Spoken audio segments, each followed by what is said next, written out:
Model প্রণমী নামটি আলোচনায় আসার কারণ তার নেতিবাচক নানান ধরনের অ্যাক্টিভিটি। সেই অ্যাক্টিভিটিতে প্রায় সময় তৈরি হয় তুমুল বিতর্ক, খোলামেলা উপস্থাপন, উস্কানিমূলক ফটোশুট আর সোশ্যাল মিডিয়ায় অশালীন কন্টেন্টের মাধ্যমে আলোচনায় থাকতে চাইছেন তিনি। কেউ বলছেন এটি শিল্প, কিন্তু অধিকাংশ নেটিজেনের অভিযোগ এটি সমাজে ছড়াচ্ছে অশ্লীলতা।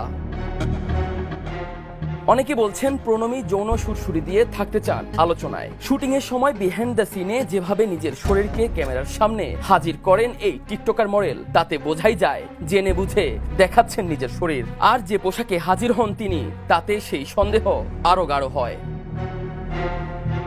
শুটিং এর সময়ও তার আচরণ নিয়ে নানান গুঞ্জন থামছেই না। সমালোচকরা বলছেন প্রণমী যেভাবে নিজেকে রিপ্রেজেন্ট করছেন তা তরুণ প্রজন্মের জন্য নেতিবাচক বার্তা বয়ে আনছে। ফেসবুক, ইনস্টাগ্রাম কিংবা ইউটিউব যেখানেই যান প্রণমীর ছবি, ভিডিওতে ভেসে আসছে অগণিত সমালোচনা। প্রশ্ন একটাই, একজন মডেল কি শুধুই শরীর প্রদর্শনের জন্য? সেসব কমেন্ট আবার দেখছেন তিনি নিজেও। দেখেও না দেখার ভান করে ভিউ বাড়ানোর চক্করে এমন কাজ করেই যাচ্ছেন তিনি। তার পোস্টে 100টি কমেন্ট হলে 99টি থাকে নেগেটিভ। সেই নেগেটিভ কন্টেন্ট তিনি বেশ এনজয় করছেন। তাই তো তিনি নিজের শরীরকে পণ্য বানিয়ে হাজির হচ্ছেন দর্শকের সামনে।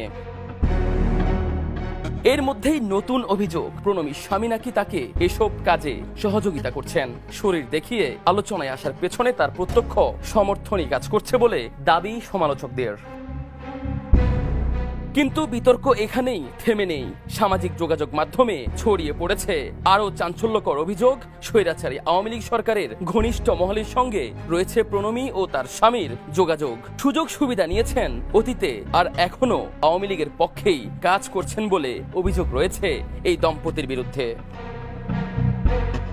স্বৈরাচার হাসিনার পতনের পর অনেকে হয়েছেন আটক, অনেকে দিয়েছেন গা ঢাকা, কিন্তু জেরি প্রণমী ব্যতিক্রম। তারা দেদারসে এখনো কাজ করে যাচ্ছেন। সেই সঙ্গে তাদের কাজের সঙ্গে সঙ্গেই বাড়ছে অশ্লীলতা।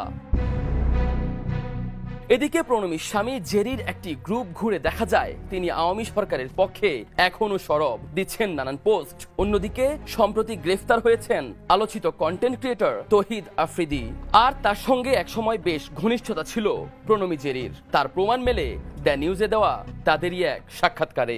না, আফ্রিদির সাথে হচ্ছে গিয়ে ওই মানে এই যে একটা ও যে প্রবলেমটার মধ্যে এখন আছে, যে আমি জানি না ওইটা কিভাবে ও ফেস করতেছে, বাট এমত অবস্থা আমাদের মনে হয় না যে আমরা মানে কোনো প্রফেশনালি কোনো কিছুর মধ্যে কখনো মানে আর যুক্ত হওয়া যাবে এই টাইমটার মধ্যে, যতদিন পর্যন্ত ও কাম ব্যাক করতেছে না বা ক্লিয়ার আউট করতেছে না ওর বিষয়গুলো, ততদিন পর্যন্ত আমরা অ্যাকচুয়ালি কোনো প্রকার ঝামেলার সাথেই জড়াতে চাই না অ্যাকচুয়ালি কখনোই। সো দ্যাটস ওয়াই আমরা সবসময় ঝামেলাকে একটু এড়ানোর চেষ্টা করি। মানে actually we are very simple people, আসলেও কারো ক্ষতির মধ্যে নাই। কারো পারিবারিকভাবে কথা বলার হলে সবার সাথে আমার পারিবারিক সম্পর্ক আছে না, আমার এখন আপাতত কোনো যোগাযোগ এরকম ভাবে নেই। আমার সাথে তো সোশ্যাল মিডিয়া হ্যান্ডেলস বলতে ইনস্টাগ্রামে ভাইয়ার সাথে অ্যাড আছে, বাট ভাইয়ার সাথে আমার কথা হয়নি।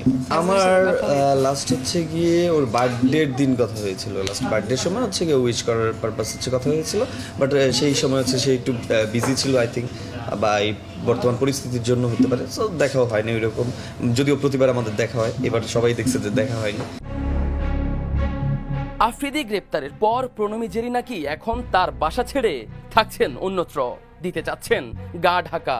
শিল্প আর অশ্লীলতার সীমারেখা নিয়ে বিতর্ক নতুন কিছু নয়, তবে প্রণমীর ক্ষেত্রে প্রশ্নটা শুধু তার খোলামেলা উপস্থাপনে আটকে নেই, যুক্ত হয়েছে রাজনৈতিক সংশ্লিষ্টতার অভিযোগও।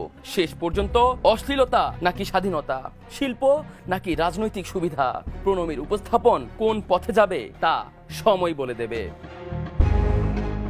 বিনোদন ডেস্ক, দ্য নিউজ।